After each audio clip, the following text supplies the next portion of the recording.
In our last chapters we have read physical features of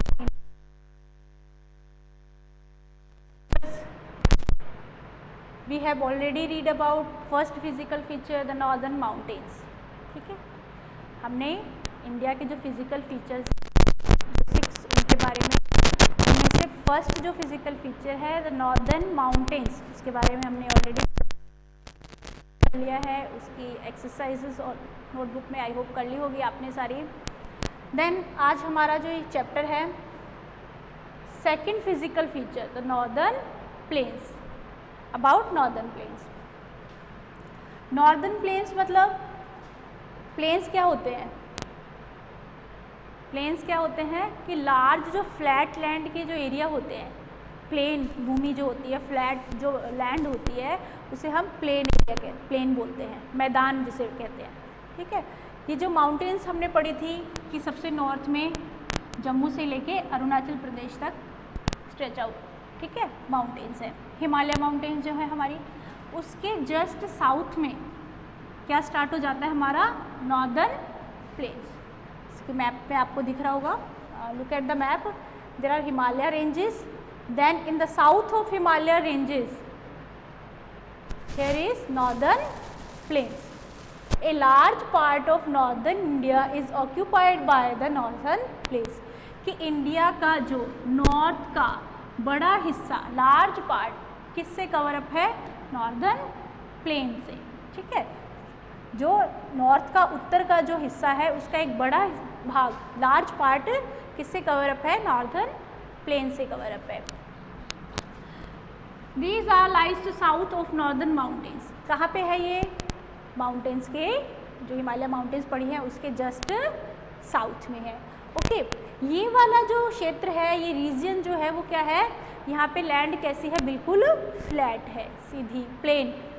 ठीक है, flat land है, plus इसके साथ साथ में ये लैंड कैसी है? बहुत ज़्यादा फर्टाइल है. कैसी है? फर्टाइल लैंड है. Okay, and level land. Level मतलब लेवल में बराबर जो होती है भूमि. ठीक है, ये नहीं कि ऊंची नीची इस तरह से नहीं है. लेवल लैंड है, फ्लैट लैंड है, प्लस फर्टाइल लैंड है, उपजाऊ भूमि है. यहाँ पे क्रॉप्स जो है बहुत ज़्यादा होती है, अच्छी खेतीबाड़ी होती है, एग्रीकल्चर. ये कहाँ से कहाँ तक है? जैसे हमारी माउंटेन्स थी वो जम्मू से लेकर अरुणाचल तक फैली हुई थी ईस्ट में, लाइक दिस. नॉर्थन जो हमारे नॉर्दर्न जो प्लेन्स हैं वो क्या है?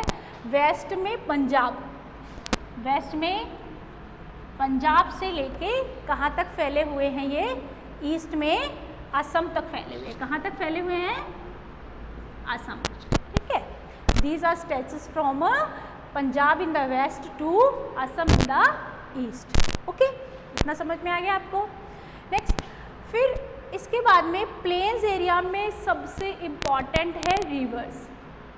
जो मैदान कौन बनाती है? रिवर्स बनाती है, नदियाँ बनाती है. आपको मैं लास्ट चैप्टर में बताया था कि बहुत सारी रिवर्स हैं. मोस्टली जो रिवर्स है वो कहाँ से ओरिजिनेट होती है? ओरिजिनेट मतलब उनका निकलना, जहाँ से वो स्टार्ट होती है. कहाँ होते हैं? माउंटेन्स में होते हैं. कहाँ से निकलती है? माउंटेन्स में से निकलती है. ठीक है, तो पहाड़ों पे से आके सीधी यहाँ इन मैदानों में गिरती है, फ्लो करती है, जो पूरे साल फ्लो करती है, through out the year. These rivers flow through. पानी रहता है, इसका मतलब पानी ज़्यादा होगा, पानी पूरा अवेलेबल होगा तो खेतीबाड़ी भी अच्छी होगी, फसलें भी अच्छी होगी. ठीक है, और इसके अलावा जो पॉपुलेशन, खेतीबाड़ी अच्छी होगी, अच्छा काम रोज़गार होगा तो क्या होगा? पॉपुलेशन भी ज़्यादा होगी. तो यहाँ पे ऐसे एरिया जैसे यूपी है, पंजाब है, हरियाणा है, दिल्ली है, तो पॉपुलेशन भी अच्छी है यहाँ पे, क्योंकि यहाँ पे सब कुछ, हर चीज़ अवेलेबल है. खेतीबाड़ी है तो उसके, खेतीबाड़ी एग्रीकल्चर है तो सिंपल सी बात है कि भी एग्रीकल्चर होगा तो उसके साथ साथ इंडस्ट्रीज़ भी ज़्यादा होंगी. इंडस्ट्रीज़ होंगी, हर चीज़ की इंडस्ट्रीज़ होंगी तो यहाँ पे काम भी ज़्यादा होगा, रोज़गार ज़्यादा होगा. रोज़गार ज़्यादा होगा तो क्या होगा? पॉपुलेशन भी ज़्यादा होगी, जनसंख्या भी ज़्यादा होगी.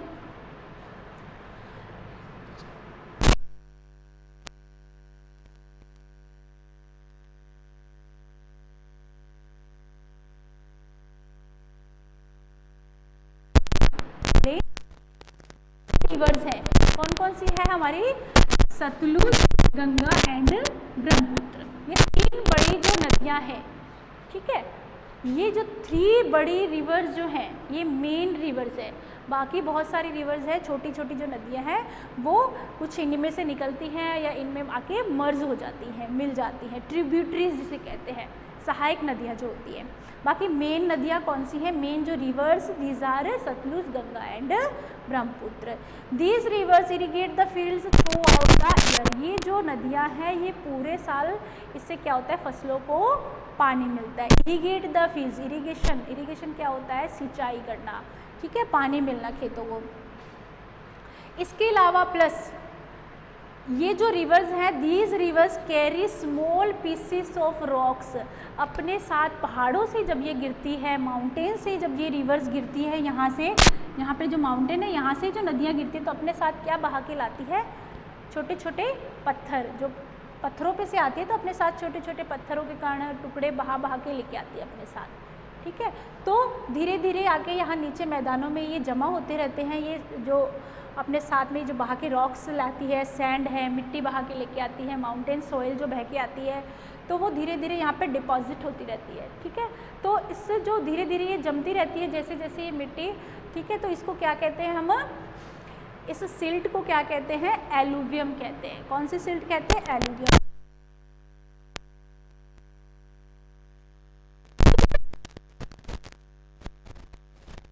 मतलब नदियों के किनारे पे आके जो सिल्ट है धीरे धीरे जमा होती है। सिल्ट किसे कहते हैं? यही जो मिट्टी, सैंड है या पत्थरों है या पत्थर के टुकड़े बहा के जो नदियाँ लेके आते हैं उसे सिल्ट कहते हैं, ठीक है। तो सिल्ट ये कहाँ पे डिपॉजिट होती रहती है? नदियों के किनारे पे, bank of the rivers. Then it silt is called alluvium. इसको क्या कहा जाता है फिर? एलुवियम कहते हैं। तो एलुवियम जो है मेन कॉम्पोनेंट है किसका? एलुवियल सॉइल का। एलुवियल सॉइल में सबसे ज़्यादा क्या होता है? एलुवियम होता है, जो कौन लेके आती है? नदियाँ बहा के लाती है। कहाँ से? माउंटेन से लेके आती हैं, ठीक है। तो मेन कंपोनेंट क्या हो गया एलुवियम, एलुवियल सॉइल का? एलुवियम, ठीक है। एलुवियल सॉइल बनती है जिससे मेन कंपोनेंट है इसका क्या? एलुवियम। तो क्या होती है?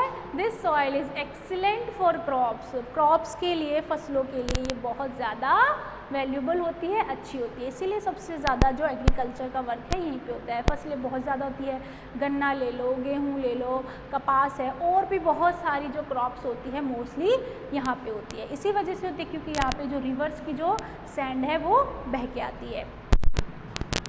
नेक्स्ट देखो, इसके कुछ वर्ड मीनिंग मैं आपको करवाती हूँ। कुछ थोड़े से टिपिकल कुछ वर्ड्स हैं, ये आपको समझ में आ जाएंगे तो आगे का चैप्टर रीड करने में।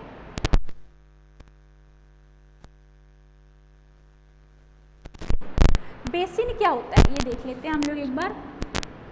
बेसिन, क्योंकि इसमें हमें आगे 3 रिवर बेसिन पढ़ने हैं इस चैप्टर में। आपको रिवर है तो region around the major river, region around the major river, मतलब मेजर मतलब बड़ी, रिवर मतलब नदी, अराउंड मतलब चारों तरफ, रीजन मतलब क्षेत्र। तो नदी के चारों तरफ का जो एरिया होता है, रीजन होता है, उसे हम क्या कहते हैं? बेसिन कहते हैं।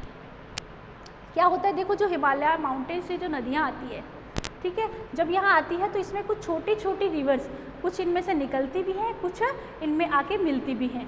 छोटी छोटी पहाड़ों से भी कुछ यहाँ अदर छोटे पहाड़ों से भी कुछ नदियाँ निकलती है, वो इन बड़ी नदियों में आके जब मिल जाती हैं, सतलुज है, गंगा है, ब्रह्मपुत्र है, इन रिवर्स में आके मर्ज हो जाती हैं, ठीक है, या फिर इन रिवर्स में से निकल के अपना दूसरी रास्ता बना लेती है। तो ये रिवर्स ट्रिब्यूटरी क्या होती हैं? ये रिवर्स मिलके एक बड़ा सा एरिया बना लेती है, उस रिवर का मेजर जो एरिया बन जाता है उसे हम क्या कहते हैं? बेसिन कहते हैं। Region around a major river. तो हमारे 3 इम्पॉर्टेंट बेसिन्स हैं which are the Sutlej basin, Sutlej जो बहुत बड़ी रिवर है हमारी, द गंगा सबसे लंबी जो नदी है हमारी, सबसे बड़ी जो ब्रह्मपुत्र बेसिन, ठीक है। ये 3 बेसिन्स हैं, ये हम आगे चैप्टर में रीड आउट करने वाले हैं। Sutlej basin, the Ganga basin and the Brahmaputra basin. बाकी जो रिवर्स हैं, छोटी छोटी ट्रिब्यूटरीज हैं, वो इन्हीं में आके ज्वाइन हो जाती हैं, मर्ज हो जाती हैं। Next our word meaning is irrigate. Irrigate क्या होता है? इरीगेट मतलब सिंचाई, सिंचाई मतलब खेतों में पानी देना। टू वाटर क्रॉप्स, फसलों को पानी मिलना, इसे क्या कहते हैं? Irrigate. Next is tributary. Tributary, tributary क्या होता है? अभी जैसे मैंने बताया आपको, सहायक नदियाँ, किसी भी बड़ी नदी में मिलने वाली नदियाँ, उन्हें क्या कहते हैं हम, या वहाँ से निकलने वाली नदियाँ या उनमें मर्ज होने वाली नदियाँ क्या होती है? ट्रिब्यूटरी होती है। ए स्मॉल रिवर, छोटी कोई भी नदी, दैट ओरिजिनेट फ्रॉम, जो निकलती हो कहाँ से? फ्रॉम और merge into a large river, बड़ी नदी में से या तो निकलती है या उसमें क्या होती है? मर्ज हो जाती है। मर्ज होना मतलब मिल जाना उसमें जाके, ठीक है। बहुत सारी छोटी छोटी, जैसे यमुना है, गंगा में आके मिल जाती है, और बहुत सारी नदियाँ हैं छोटी छोटी। ये आप आगे चैप्टर पढ़ेंगे, जब हम इनके बेसिन पढ़ेंगे ना सतलुज के, तब इसमें हम पढ़ेंगे कि सतलुज में कौन सी ट्रिब्यूटरीज है सतलुज की, गंगा की ट्रिब्यूटरीज कौन सी हैं, ब्रह्मपुत्र की ट्रिब्यूटरीज कौन कौन सी हैं। ओके, आई होप स्टूडेंट समझ में आ रहा होगा आपको अच्छे से। Next is alluvium. एलुवियम, ये मैंने अभी बता दिया आपको, एलुवियम क्या होता है? फर्टाइल सिल्ट, उपजाऊ जो मिट्टी, ब्रॉट बाय रिवर्स, किसके द्वारा लाई गई? नदियों के द्वारा लाई गई फर्टाइल। नदियाँ कहाँ से लेके आती हैं? माउंटेन से लेके आती हैं। नहीं होता है कि देखो कैसे, अब पहाड़ों, अब आप सोचोगे कि पानी अपने साथ मिट्टी कैसे ले, पहाड़ों से मिट्टी कहाँ से लेके आता है? देखो कोई भी एक पत्थर भी होता है जिसपे सालों तक कंटिन्यू पानी जाता रहेगा, तो वो पत्थर क्या हो जाता है? गोल हो जाता है, ठीक है। अब गोल होता है तो वो उसका जो खुरदरा जो पार्ट होता है वो निकलता तो है ही, उसके साथ साथ बहता है पानी के साथ साथ, तभी तो वो प्लेन हो जाता है, ठीक है। जैसे बड़ी बड़ी जो नदियाँ हैं उनमें छोटे छोटे पत्थर होते हैं, वो गोल शेप में होते हैं। क्यों होते हैं?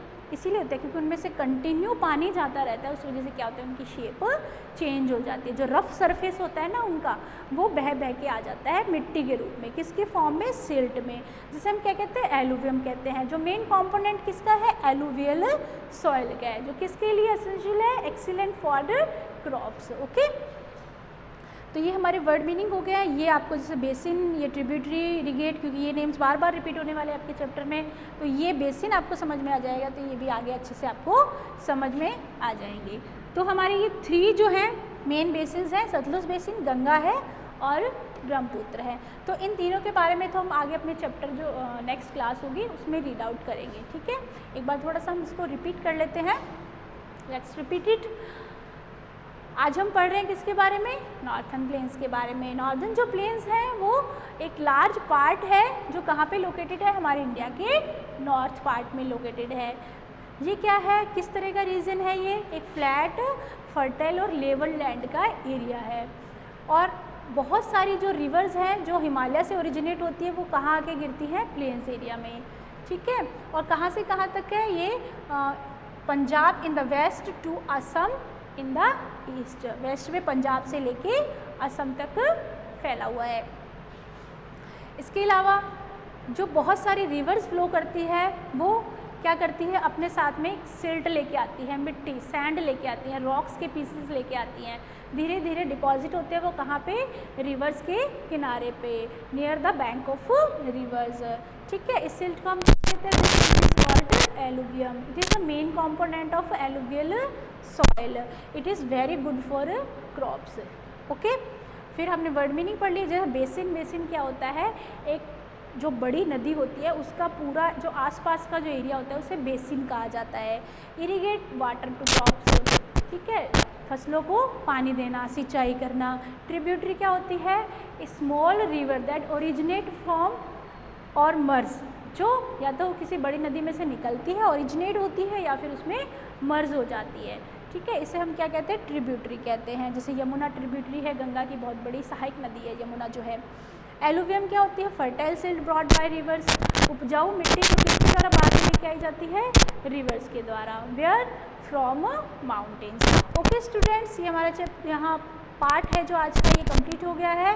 नेक्स्ट पार्ट में हम स्टार्ट करेंगे हमारा ये the Sutlej basin, Sutlej Ganga basin, और ये हम पढ़ेंगे। ओके स्टूडेंट्स, आई होप आपको अच्छे से समझ में आ रहा होगा।